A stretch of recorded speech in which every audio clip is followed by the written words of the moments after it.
Kita nyanyi lagu Mars PT ya adik-adik.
Shalom adik-adik, sebelum kita memulai ibadah, mari kita bersatu dalam doa.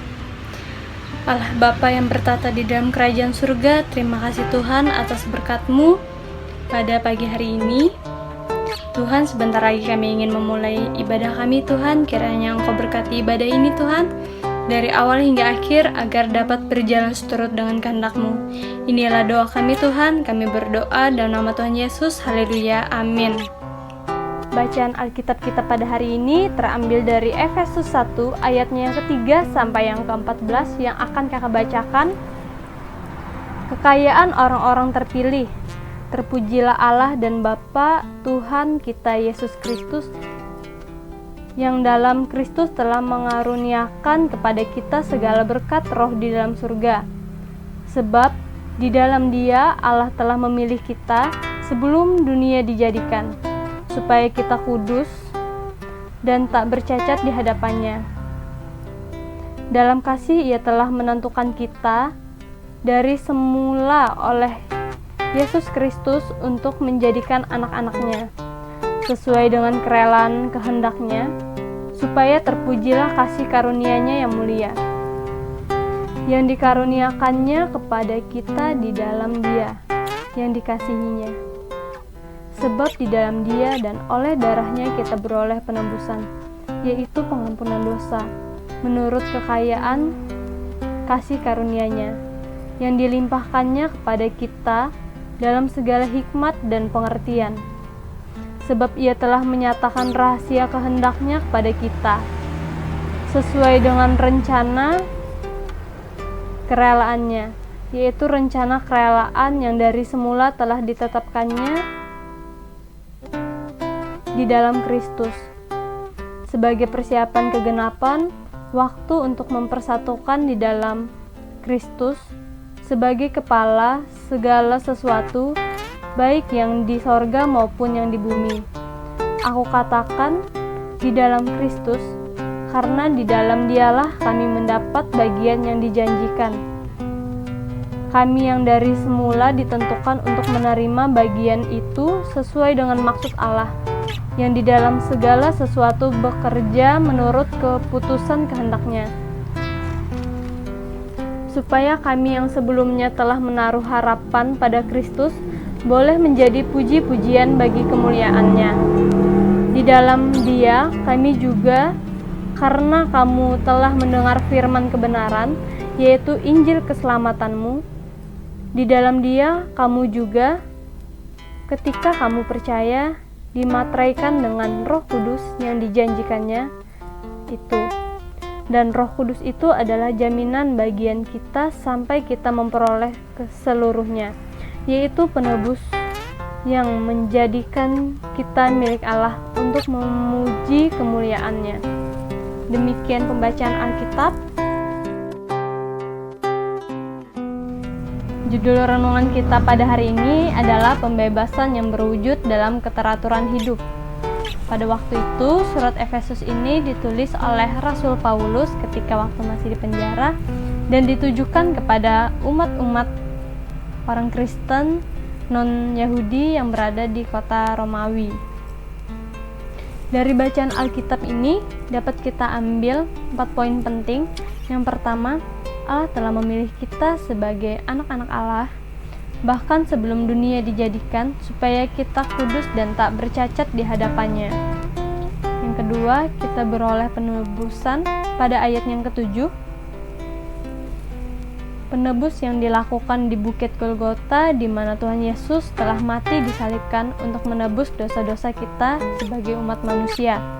Dan kita sebagai umatnya merupakan pewaris kerajaan sorga. Yang ketiga, Allah menyatakan rahasia kehendak-Nya kepada kita. Rahasia tersebut diungkapkan kepada orang yang percaya dan dianggap dekat dengan Tuhan Yesus Kristus. Yang keempat, kita dimateraikan oleh Roh Kudus. Allah telah menjanjikan kepada kita sebuah Roh Kudus.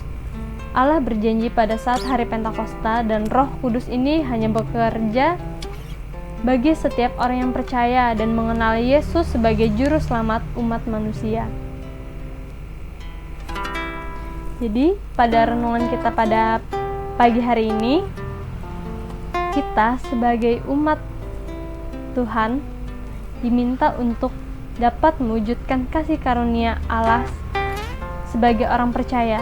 Contoh yang dapat kita lakukan dalam kehidupan kita sehari-hari, kita bisa membaca Alkitab, kita bisa memuji Tuhan, dan kita juga yang biasanya kita lakukan adalah beribadah IMPT.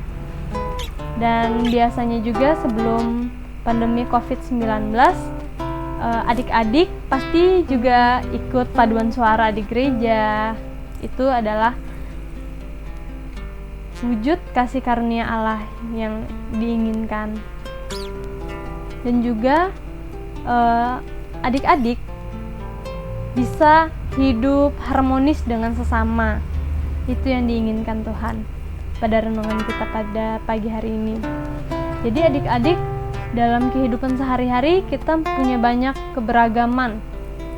Contohnya waktu di sekolah, pasti ada yang suku Jawa, suku Batak, atau suku Ambon misalnya.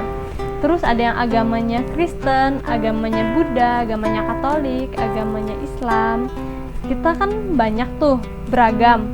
Nah, jadi kita sebagai anak Tuhan diminta untuk harmonis dengan sesama. Jangan sampai ada perpecahan, perkelahian karena hal-hal tersebut.